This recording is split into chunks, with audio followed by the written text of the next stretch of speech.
오늘 우리에게 주신 하나님 말씀은 누가복음 9장입니다. 누가복음 9장 22절입니다.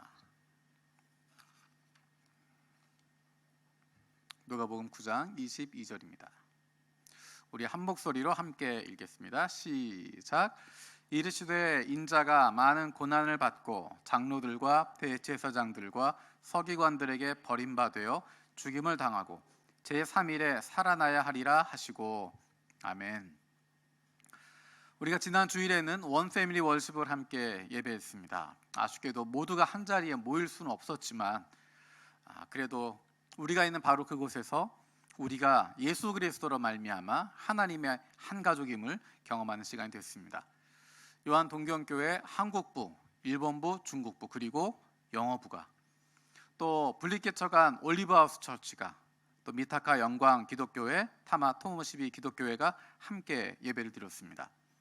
어린아이부터 시작해서 청년, 장년, 노년 세대까지 세대를 넘어서 한 가족임을 경험했습니다. 언어와 민족, 문화를 뛰어넘어서 한 가족임을 고백하는 예배였습니다.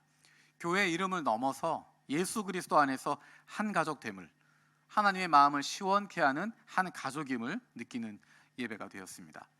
내년에는 모두가 한 자리에 모여서 기쁨으로 잔치를 나눌 수 있으면 좋겠습니다. 같이 모여서 또 먹고 놀고 또 즐거운 시간 가질 수 있는 행복한 주일이 되었으면 좋겠습니다. 1년에 한 번 전체가 같이 모여서 하늘나라의 기쁨, 하늘나라 잔치의 기쁨을 미리 누릴 수 있는 시간이 되었으면 좋겠습니다. 우리가 원 패밀리 월십을 드렸던 것처럼 세대를 넘어서 언어와 민족과 문화를 초월해서 그리고 교회의 벽에 갇히지 않고 한 가족이 될 수 있는 것은 바로 예수 그리스도 때문입니다. 예수 그리스도로 말미암아서 구원받았기 때문에 하나님의 자녀들이 되었기 때문입니다. 그래서 우리는 서로를 형제 자매라고 부릅니다. 우리 옆에 있는 분 보면서 같이 인사해 볼까요? 형제님, 자매님. 교회 처음 다니게 되는 사람들이 겪는 여러 가지 어려움들인데 그 중에 한 가지가 형제 자매라고 부르는 겁니다. 우리가 형제 자매라고 부를 수 있는 것은 예수 그리스도 안에서 한 가족이기 때문에 그런 것입니다. 한 가족이기 때문에 형제라고 부르고 자매라고 부를 수 있습니다. 우리가 세대를 넘어서고 민족을 넘어설 수 있는, 그리고 하나가 될 수 있는 또 다른 이유는 예수 그리스도를 따르고 있기 때문입니다. 우리는 한 방향으로 나아가는 예수님을 따르고 있는 사람들, 다른 표현으로 이야기하면 예수님의 제자들입니다. 예수님을 따르는 사람들, 즉 예수님의 제자들을 연결하고 있는 중요한 연결점이 한 가지가 있습니다. 그것은 바로 십자가입니다. 우리가 십자가를 통해서, 예수님의 십자가를 통해서 구원받았기 때문입니다. 하지만 그것 외에 또 다른 중요한 이유가 있습니다. 오늘 함께 나누고자 하는 것이 바로 그것입니다. 예수 그리스도는 지지난주에 나누었던 것처럼 구약 성경의 성취입니다.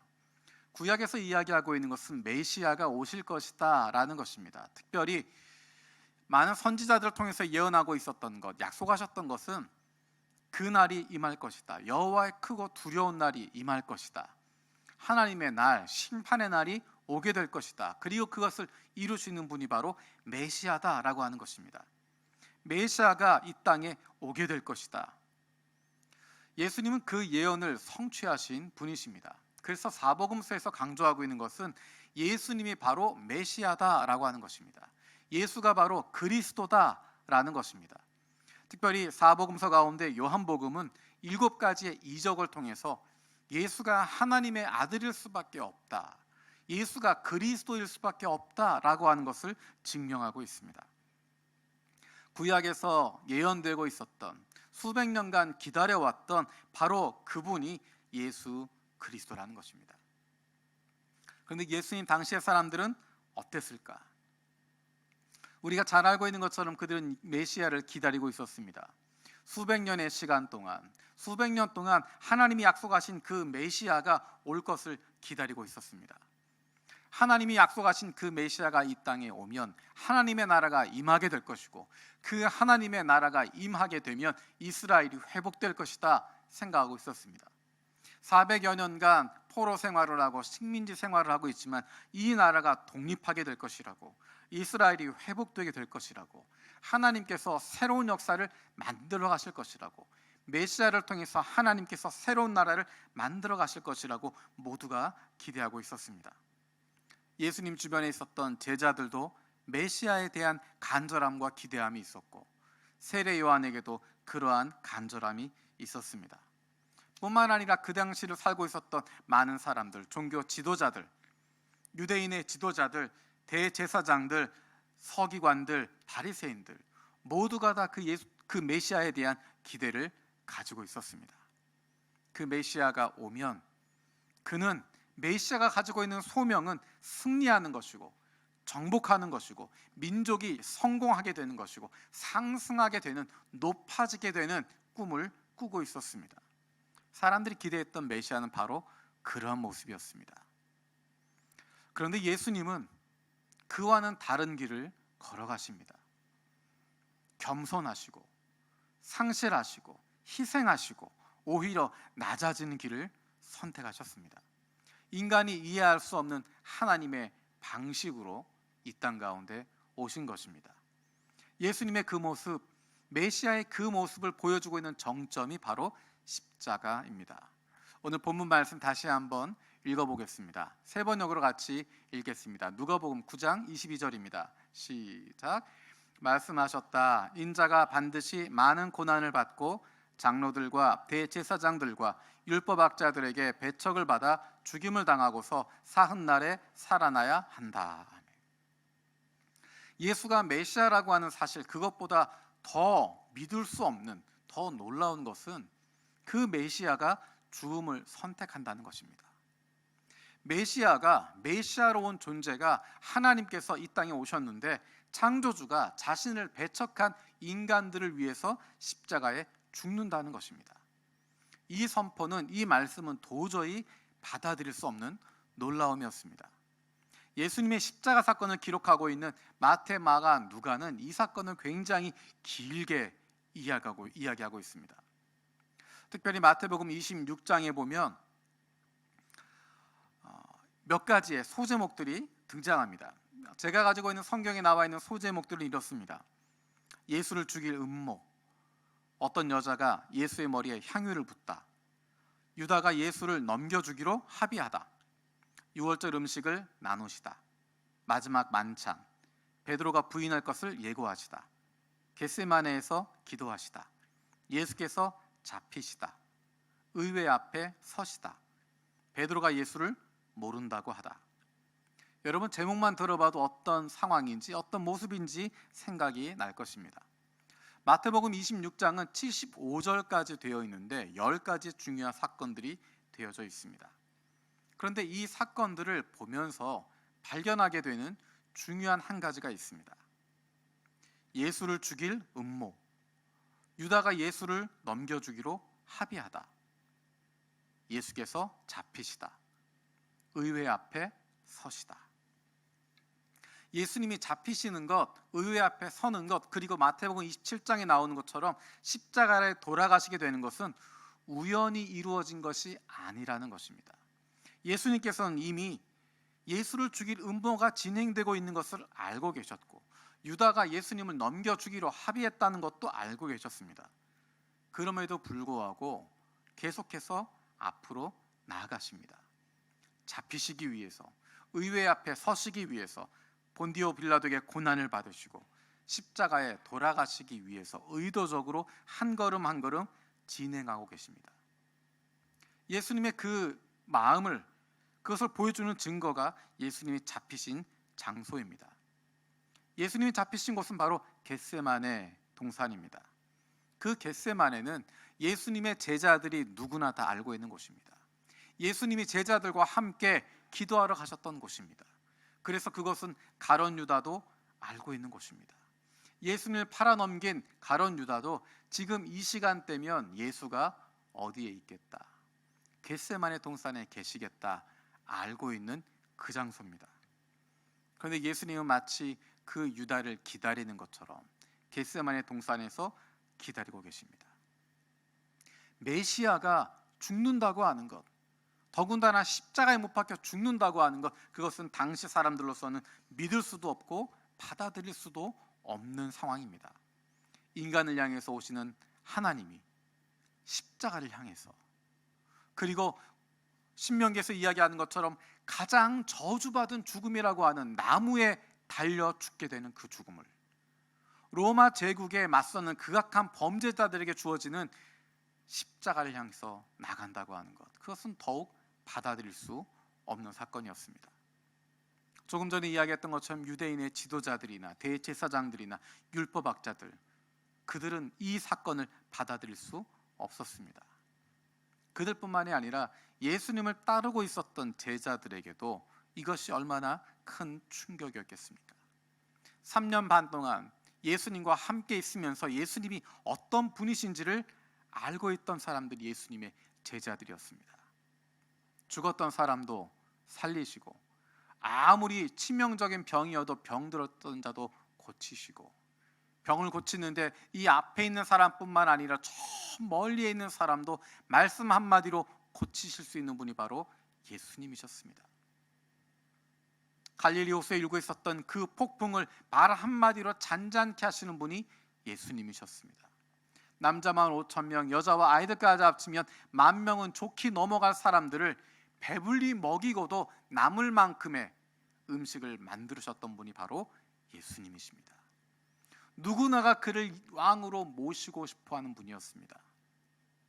이런 예수님께서 예루살렘으로 들어가시면 모든 사람이 다 호산나 호산나 외치고 있고 예수의 이름을 외치고 있는 그 순간에 예수님께서 말씀 한마디만 하시면 이제 예루살렘 성을 접수할 수 있고, 아무리 로마 군대가 달려온다고 하더라도 불사신 같은 그 예수님이 앞세워지게 되고, 예수님의 능력으로 싸우게 되면 모두를 이기게 되고 이스라엘 국가가 회복되고, 끝까지 예수님 곁에 있었던 예수님의 제자들은 높은 자리 얻을 수 있게 될 것이라고 기대하고 있었는데, 왕이 될 줄 알았던, 왕으로 세워질 줄 알았던 예수님의 십자가 선택은 엄청난 충격일 수밖에 없습니다. 그런데 예수님의 충격적인 이야기는 거기에서 멈추지 않습니다. 누가복음 9장 23절에 예수님께서 이렇게 말씀하십니다. 우리 함께 읽도록 하겠습니다. 그리고 예수께서 모든 사람에게 말씀하셨다. 나를 따라오려는 사람은 자기를 부인하고 날마다 자기 십자가를 지고 나를 따라오너라. 예수님께서 내가 십자가를 져야 된다라고, 내가 죽어야겠다고, 그리고 나서 내가 사흘 만에 다시 살아날 것이다 말씀하신 뿐만 아니라 그에 이어서 하신 말씀은 모든 사람들에게 이야기하십니다.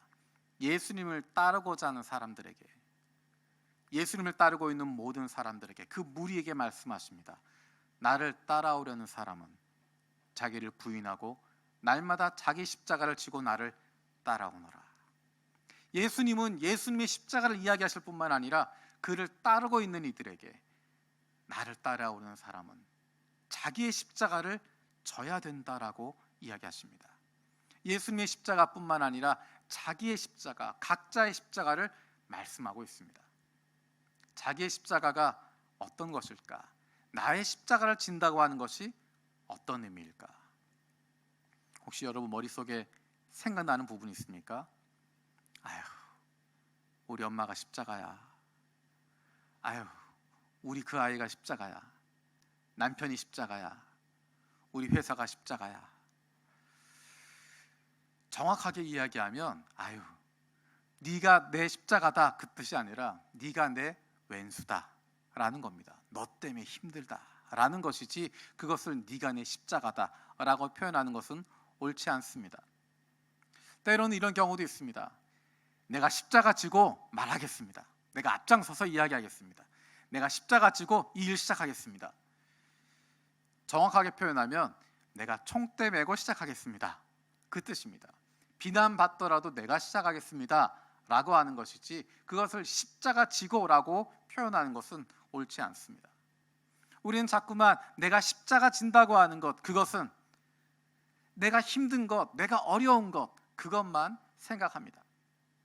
예수님이 말씀하신 십자가는 도대체 어떤 것일까? 예수님이 십자가를 지시는 마음은 어떤 마음이었을까? 빌립보서 2장 7절에서 8절에 보면 빌립보서 2장 7절에서 8절에 보면 사도 바울은 예수님께서 십자가를 지시는 마음이 어떤 마음인지를 자세하게 보여주고 있습니다. 우리 함께 읽어보겠습니다. 빌립보서 2장 7절 8절입니다. 7절 8절 같이 읽겠습니다. 시작. 종의 모습을 취하시고 사람과 같이 되셨습니다. 그는 사람의 모양으로 나타나셔서 자기를 낮추시고 죽기까지 순종하셨으니 그 십자가에 죽기까지 하셨습니다. 예수님께서 하나님이시지만 자기를 비워서 종의 모습을 취하시고 사람같이 되시고 이 땅에 오실 뿐만 아니라 사람의 모양으로 나타나시고 그리고 십자가에 죽기까지 자기를 낮추시는데 십자가에 죽기까지 자기를 낮추시고 순종하셨다라고 이야기합니다.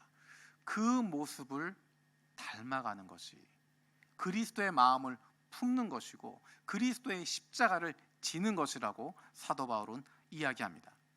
그래서 사도 바울은 빌립보 교인들에게 이렇게 이야기합니다. 우리 2장 2절에서 4절 같이 읽겠습니다. 빌립보서 2장 2절에서 4절 시작. 여러분은 같은 마음을 생각을 품고 같은 사랑을 가지고 뜻을 합하여 한 마음이 되어서 내 기쁨이 넘치게 해 주십시오. 무슨 일을 하든지 경쟁심이나 허영으로 하지 말고 겸손한 마음으로 하고 자기보다 남을 낮게 여기십시오. 또한 여러분은 자기 일만 돌보지 말고 서로 다른 사람들의 일도 돌보아 주십시오. 이것이 바로 그리스도의 마음이다라고 사도 바울은 이야기하는 것입니다. 무슨 일을 하든지 경쟁심이나 허영으로 하지 마십시오. 겸손한 마음으로 나보다 남을 더 높여주라는 것입니다. 자기 일만 돌보는 것이 아니라 다른 사람의 일도 돌봐주라는 것입니다. 나를 낮추고 섬기는 모습을 갖게 된다는 것입니다. 예수님의 십자가 사역은 단순히 우리를 구원하신 것 거기에 멈추는 것이 아니라 예수님을 따라가고 있는 사람들, 그 십자가로 말미암아 구원받은 사람들이 살아야 할 삶의 명령을 함께 보여주시는 것입니다. 그것은 바로 겸손하게 섬기는 것입니다. 다른 이들을 돌보는 것이고 다른 이들을 섬기는 것입니다. 예수님의 제자 가운데 베드로도 이렇게 이야기하고 있습니다.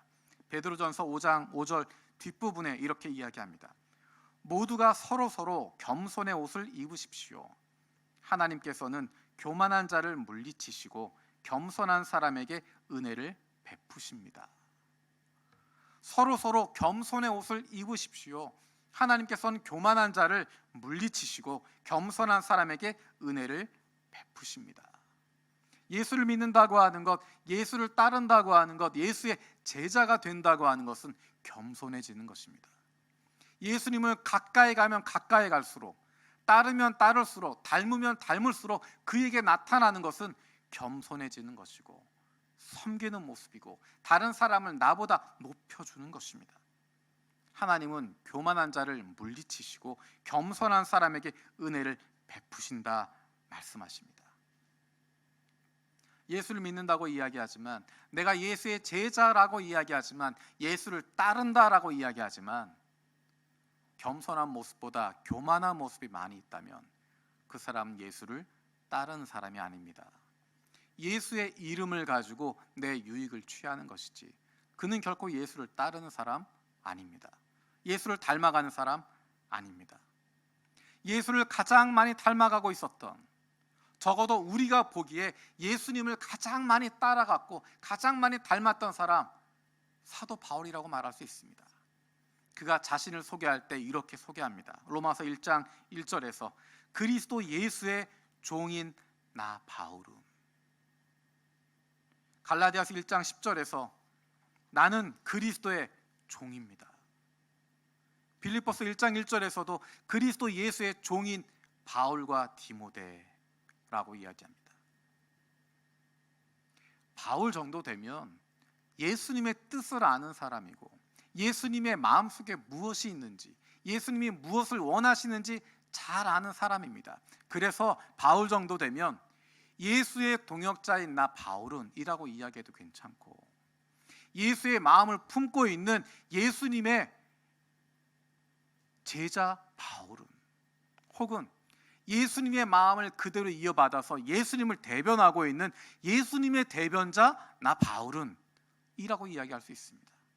또는 수많은 교회를 개척했고 수많은 사람들이 예수를 만나게 됐으니까 여러분을 구원한 나 바울은, 이 교회의 주인인 나 바울은, 이 교회를 새로 세운 개척한 여러분을 예수 만나게 했던 나 바울은 이라고 이야기해도 되는데, 바울은 자신을 종이라고 표현합니다. 나는 그리스도의 종이다. 그리스도의 종이다.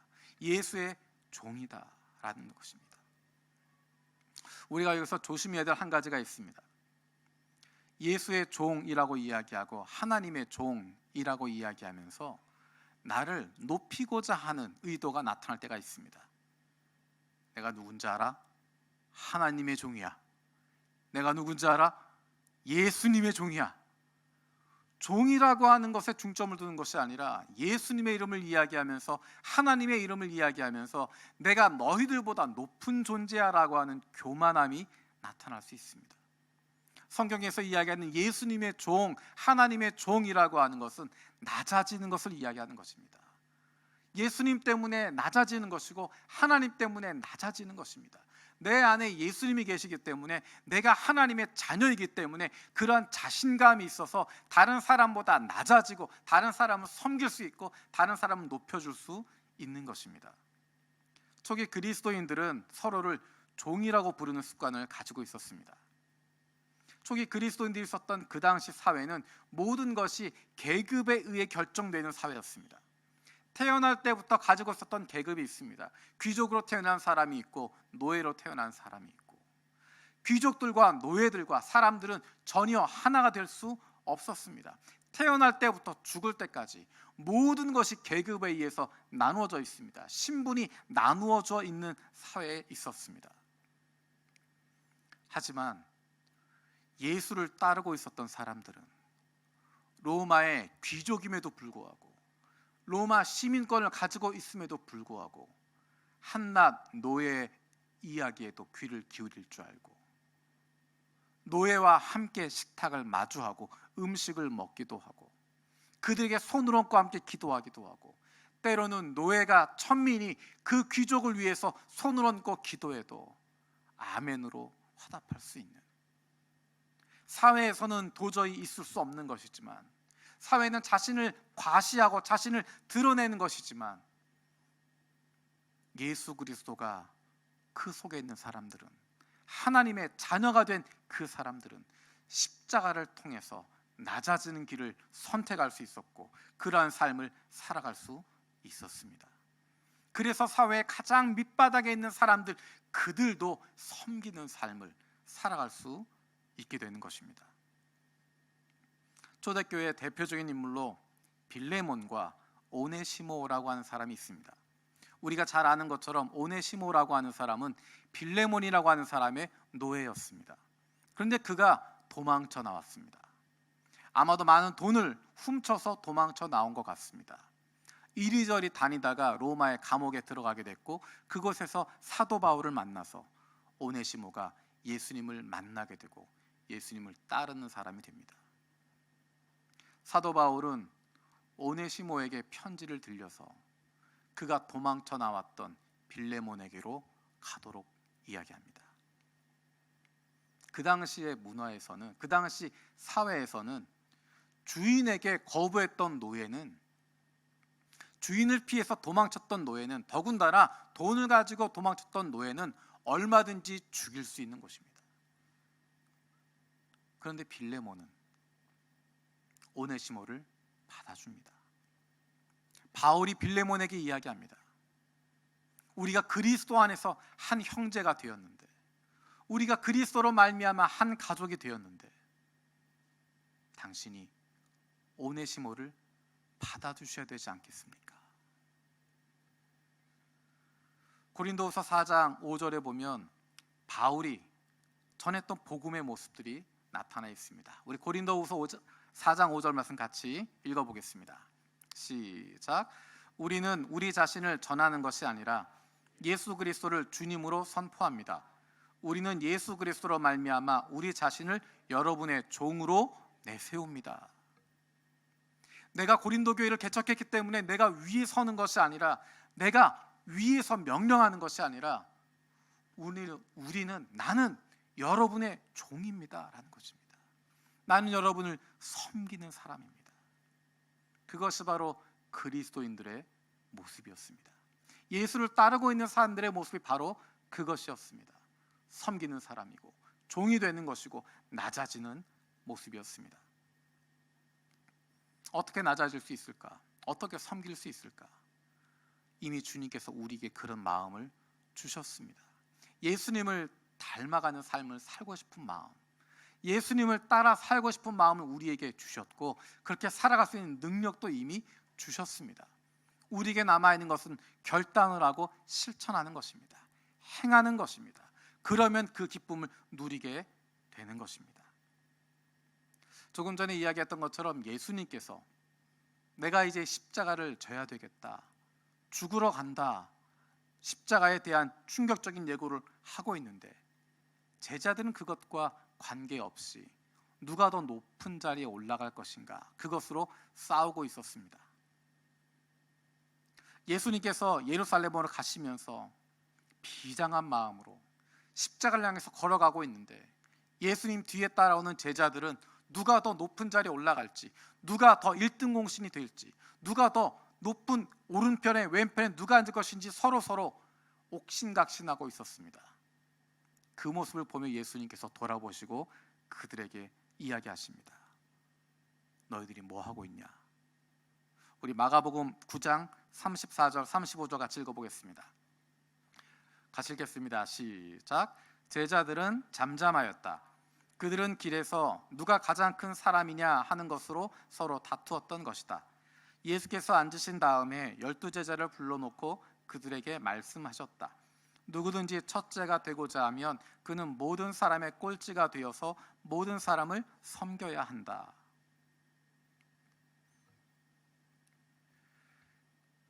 예수님을 따르고 있는 사람은, 예수님을 따르고자 하는 사람은 예수님을 닮아서 섬기는 사람이 되는 것입니다.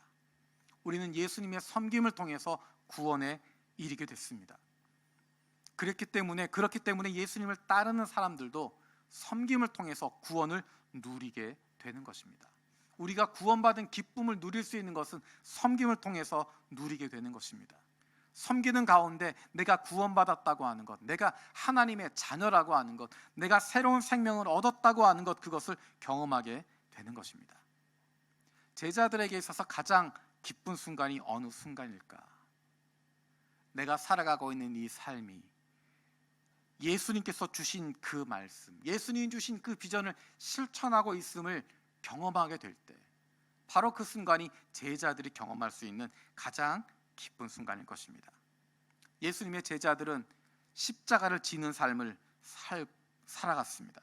십자가 위에서 빚어지고 인도되는 삶을 살아갔습니다. 그래서 예수님의 제자들이 있는 곳에는, 예수님을 따르는 사람들이 있는 그 공동체에는 가난한 이들에게 후하게 베풀어주고, 가장 사랑스럽지 않은 사람들도 사랑하게 되고, 힘없는 자들을 돌보아주고, 개인적인 이익이나 생명을 희생하게 되고, 십자가를 닮은 삶을, 섬기는 삶을 살아가게 되는 것을 통해서 하나님의 나라를 이 세상 가운데 보여줄 수 있었던 것입니다. 이 세상 가운데 드러나는 하나님의 나라는 하나님을 따르는 사람들에 의해서 나타나게 됩니다. 그것은 예수님처럼 섬기는 모습을 통해서, 섬기고 낮아지는 모습을 통해서 나타나게 되는 것입니다. 우리는 예수님의 십자가를 통해서 구원받은 사람들입니다. 그리고 예수님은 우리에게 말씀하십니다. 예수를 따르는 사람들도 자기의 십자가를 지고 가야 된다고. 이 세상을 살아가는 동안에, 이 땅 위에 발을 딛고 살아가는 동안에 섬기시는 예수님을 닮아서 섬김에 자기의 십자가를 지고 한 걸음 한 걸음 나아갈 수 있는, 그로 말미암아 구원의 기쁨과 즐거움을 날마다 경험할 수 있는 우리 모두가 되기를 바랍니다. 기도하겠습니다. 살아계신 아버지 하나님 감사드립니다. 예수님의 십자가를 통해서 우리가 구원받았음을 감사드립니다. 예수님을 따르고 있는 우리들도 나의 십자가를 지고 주님 가신 그 길을 따라가기를 원합니다. 예수님처럼 섬기는 사람들 되게 하시고 예수님처럼 겸손해지게 하여 주시고 낮아지게 하여 주셔서 주님께서 원하시는 그런 삶을 살아갈 수 있는, 이 세상 가운데 하나님 나라를 보여줄 수 있는, 하나님의 나라를 누리며 살아갈 수 있는 주님의 자녀들 되게 하여 주시옵소서. 감사드리고 예수님의 이름으로 기도드립니다. 아멘.